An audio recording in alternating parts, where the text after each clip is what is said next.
vat of acid, and she was just like, I swear vengeance. And she had this line that was going around and kept haunting me on Twitter for like 2 days, where she was like, stupid, stupid Kevin Smith. That took me right back to fucking grade school. But I felt so fucking bad. But yeah, so anyway, with shows like that and whatnot, nerd culture seems to be at its apex, if not just socially acceptable. Look, everyone found a way to make money off of them. Like these cats, they'll fucking watch shit, man. Like, this is what's amazing about this time in history in terms of entertainment. It's fracturing. It used to be about the widest possible audience. Right now, it's about having an audience. And if you have a niche audience, even better, man. Because it used to be about, like, we need as many eyes watching as possible. Now they're like, look, we'll take less eyes as long as all those eyes are passionate, because then we can sell shit to them. Like, that's what you see on podcasts, commercials are starting to come through and whatnot, because advertisers are starting to understand, okay, I can blow a bunch of money, put a commercial on TV and hope that people are watching.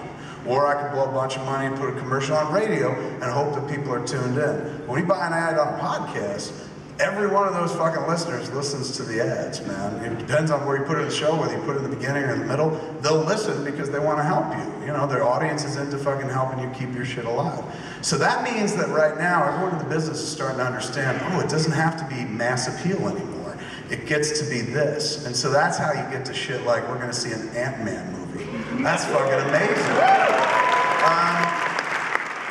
But it's like Sundance. Like, so when I went to Sundance in '94, it wasn't like it is now. If you go up to Sundance now, and this is not a complaint or me bitching or anything, but if you go to Sundance now, it's a fucking circus surrounds the film festival. A lot of freebie shit given out to famous people and whatnot. Brands everywhere, up and down. A circus has attached itself because a lot of industry goes there. So people are like, shit, if there are a bunch of industry eyes here, this is how we get attention, free publicity, blah, blah, blah. So it's one of those things where I love the Sundance Film Festival. So what they do at heart is still the exact same, so I'll suffer through some of the commercialism that they're not even really fucking in charge of. Same kind of thing here. It's just like, I'll take, you know, fucking the king of the nerds, and I was on it, obviously. I'll take it real hard and shit. But I couldn't say no because it was Booger. I love him so much. I was in Southland Tales with him, and he was so fucking sweet, Curtis Armstrong, and I was a huge Moonlighting fan. He was on Moonlighting. And he was such a nice guy, man. And so when they were like, hey, he's doing a show, I was like, yeah, totally. I didn't know I'd be breaking some little girl's fucking heart, man. And be a marked man online because of it. But if there's the shit that comes along with it, byproducts of nerd culture reaching the mainstream like that, look, and in some cases people would be like, your fucking show Comic Book Men is one of those byproducts and whatnot, fine, whatever, if that's what you think, totally. But if, I'll take that as long as we keep getting shit like the Avengers, as long as we keep getting shit like Iron Man 3, as long as we keep getting shit like The Dark Knight Rises, because those are things we never, shit, I won't even go that far.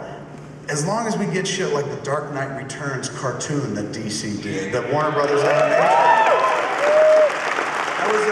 that was a quiet religious miracle in my life. Man, as much as I love the Dark Knight Nolan movies and whatnot, that was a perfect adaptation of the perfect book, the book that got me back into comics. So I had a tall bar for that book. It's been fucking mythologized in my life, in my own personal mythology. It's not just a comic book I read that I liked once.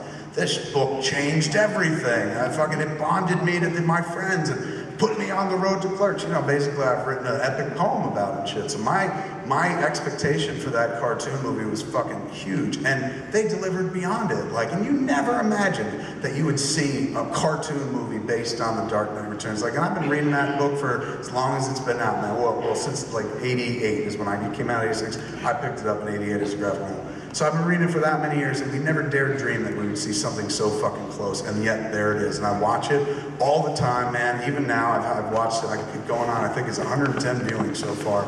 Watch both parts, cry like a bitch during the whole thing. And not just for the emotional reasons of like, oh man, I'm tied to this throughout my life and my friends, and they did such a good job. But just because it's epic, it's being handled with such taste and grace that they're taking it off the page, putting it into an animated form, and turning it into some beautiful fucking art that, as a fan of a comic book going back years and years, I never imagined I'd see.